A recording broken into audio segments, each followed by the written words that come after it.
Howdy folks, this is old Jeb coming to you from Big Daddy's store down here on Main Street. Got a little story to tell you.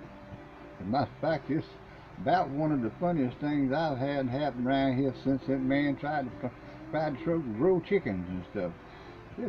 We sitting around and Henry and old man Bailey, they were sitting there playing checkers, and this young fellow come in here early in the morning. I mean, he come in here early in the morning, city boy. And he come in. He said, "Are you Mr. Jeb?" I said, "I'm old Jeb. Just call me old Jeb. Everybody calls me old Jeb."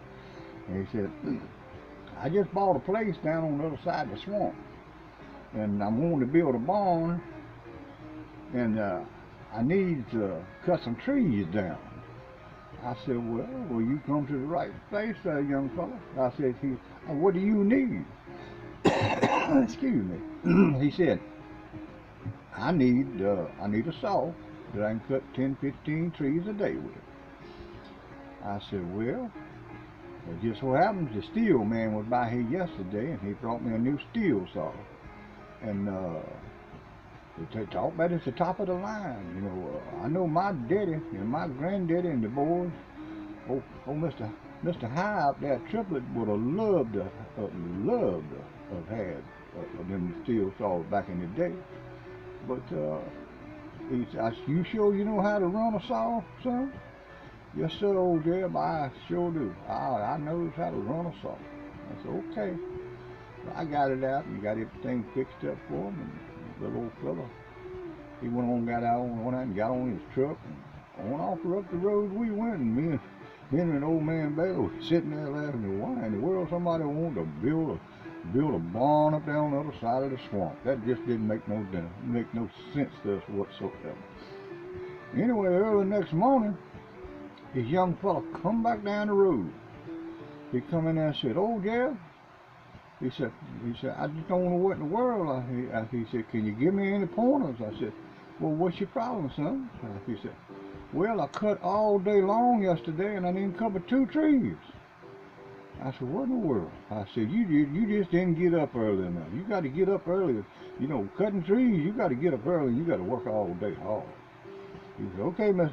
Old Jeb." He said, I'll go home and cut some trees. I'll get up first thing in the morning at daybreak and I'll cut some trees." So he come back the next day, and he come in and said, "Oh, Jeb," he said, "I just don't know." He said, "I cut all day long. I cut hard as I could cut, and didn't get but 5 trees is all I cut." I said, "You got that saw with you?" He said, "Oh, yes, sir. I got that saw with me." I said, "Well, bring it in here and put it on that counter over there, and we'll check it out and see what's wrong with it." So he brought the saw on in. He set up on the counter, and I pumped the ball and went ahead and primed it and choked it and pulled it, and that thing went up, made all that noise, and that thing was just running good. That young fella, he jumped and run out the door like he ain't never seen nothing in your life. And I said, what in the world wrong with that boy?"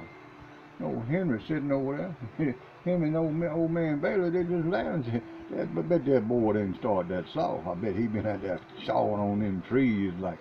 I said, "I reckon so. I reckon I better get in the truck and run down there and catch that boy, 'cause I sure don't want him to be talking bad about the store 'cause the saw didn't work like it was supposed to." Anyway, as always, y'all have a blessed day. And you ain't got to go home, but you got to go away from here. Y'all come back now, you hear?